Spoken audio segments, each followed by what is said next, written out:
WAGSY'S World, WAGSY'S World, it's awesome. WAGSY'S World, WAGSY'S World, have some fun. WAGSY'S World, WAGSY'S World, like and subscribe.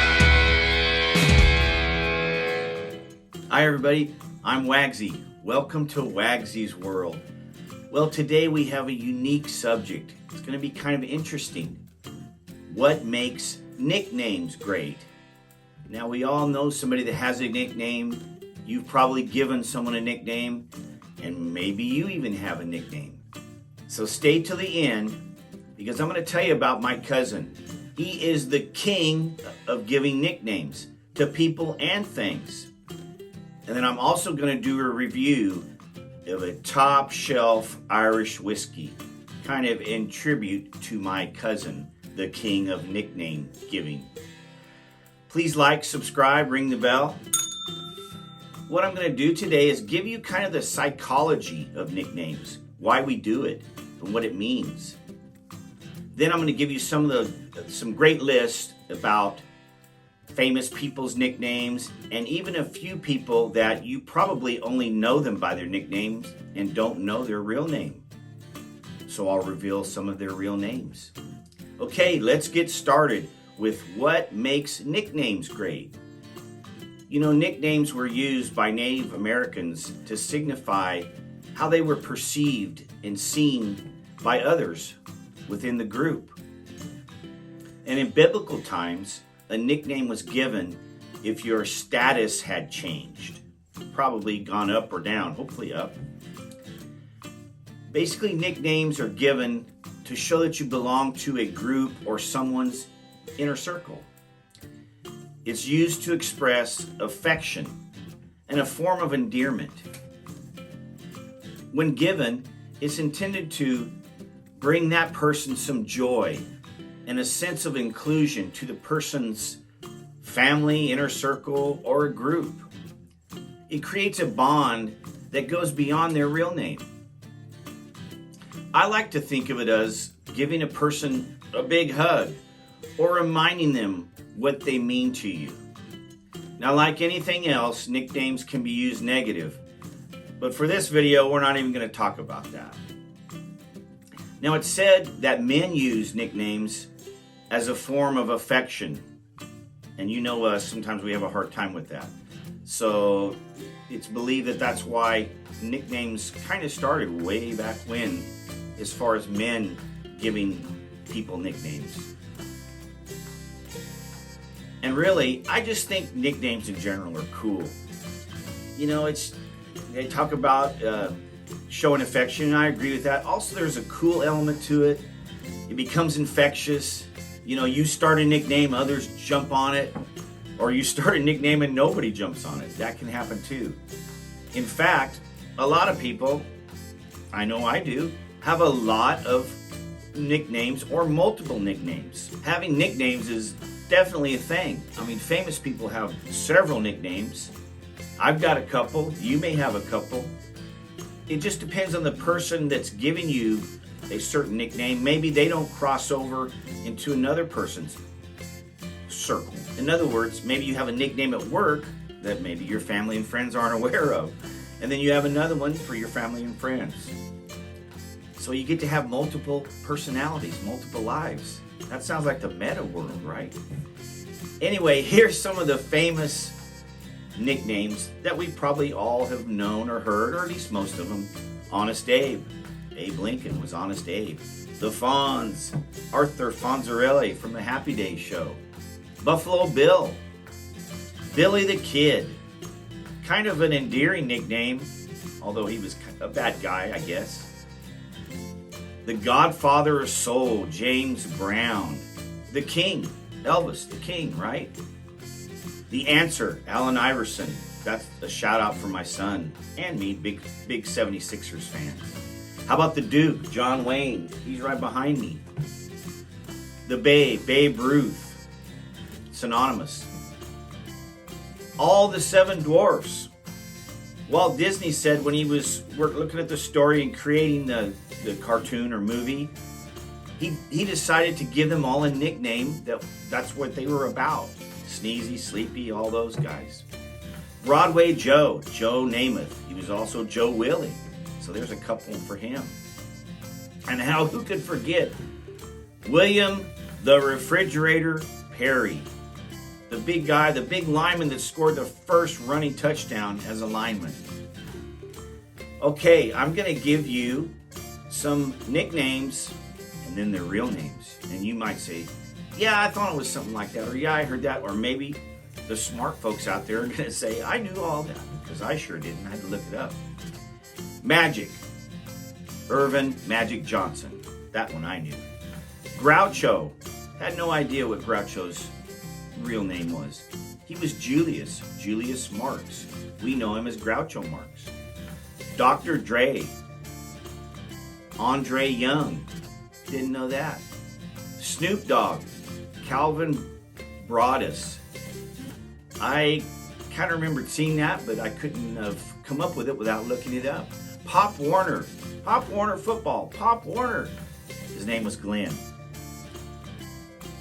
Bono from U2. And yes, here's a promotion. I did a What Makes U2 Great video. Check it out. That's his nickname, and his real name is Paul Hewson. So there's a few that might give you some trivia. At a late night party, you might just throw that in the conversation. They'll probably look at you crazily, but if you're like me, you're used to that. Okay, I have a group of guys. We do an annual trip. It's called the HLT. I'm not going to tell you the real name to protect the innocent, but I'm going to tell you some of our nicknames. And again, I'm not going to use the real name. And if I forget somebody, don't get mad. Cantonus group. A lot of times it has a little bit to do with their name, and sometimes it's kind of maybe what they do. Could be what they do for a living, could be what they're good at. So here they come, and I'm going to fire them away at you. Not even going to explain them. Dick Clark, Dolty, Scruggs, Sean Deere, Email, Uncle Buck, Wobble, Curtis Cut, Grunt. Yes, we have a grunt. Fish, 89. By the way, he started at 82 and he got a birthday every year, an HLT birthday. He's at 89, but we said he'll never go in the 90s. You know how maybe your grandpa used to tell you, how old are you, Grandpa? I'm 39, and he would say that even though he was 70. He never got older than 39. Well, 89's never going to get older than 89. Okay, we've got Billy the Kid, Schmoses. We've got Uncle Charlie, Little Dick, Cash, Fairbanks, Coach, Cocktail. That guy was named Cocktail. That tells you about him right away. We got some initials. RQ, RL, JR, JC. You know, we've got Dr. Scotty. We've got a Navajo. We've got a Shockey, a DeMille. We've got a Lando, a Big Mike, a Brando, a Zames, a Miller Time, a Hindu. I'm sure I forgot a couple.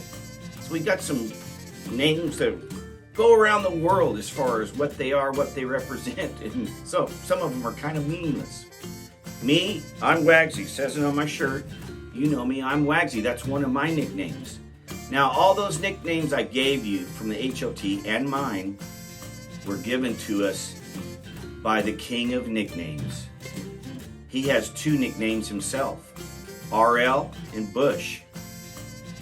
Now, he not only creates nicknames for people, he'll name an automobile, maybe someone's house.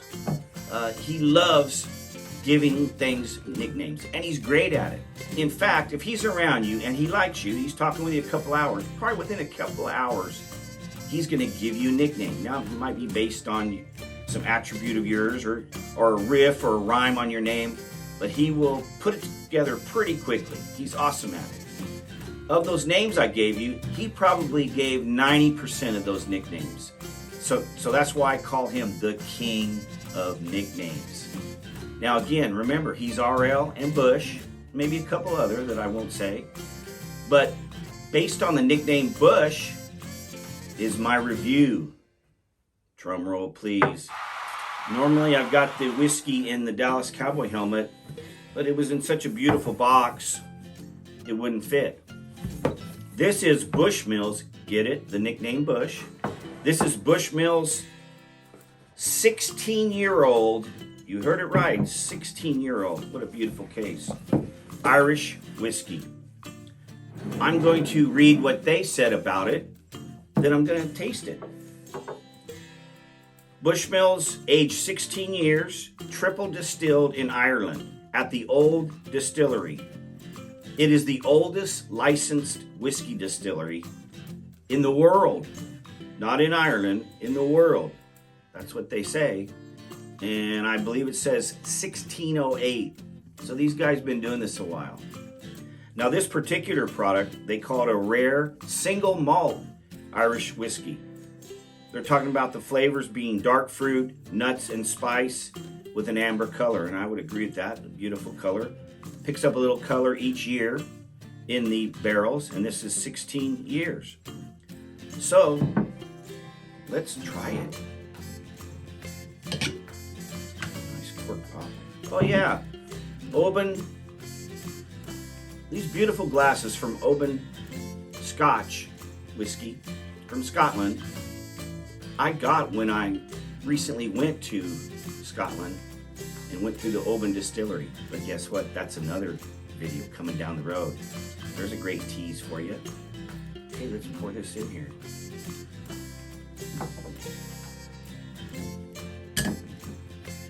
Set that front and center for you. Okay, right away. I'm getting a sweetness to it, definitely. I wouldn't say vanilla. Fruit, well, they said fruit. Okay, I'll go with that. Dark fruit, not vanilla, not caramel, fruit. Let's try the taste, the palate.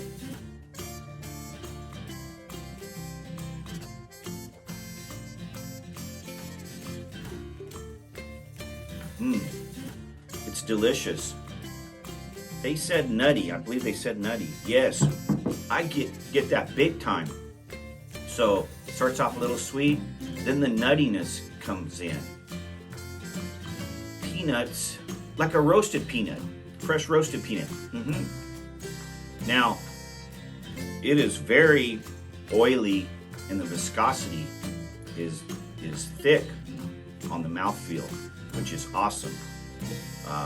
That goes hand in hand with the 16 years it's been in a barrel.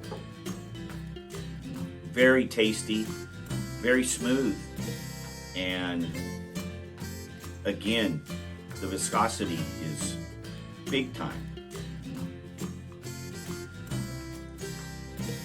Second sip, definitely nuttiness. That's the predominant flavor, is the nuttiness. Really nice product from Bushmills. And Bush, Cousin Bush, that's a tribute to you. Hey, please like, subscribe, ring the bell. I would appreciate it. Have a great weekend, and we'll see you next time. WAGSY'S World, WAGSY'S World, it's awesome. WAGSY'S World, WAGSY'S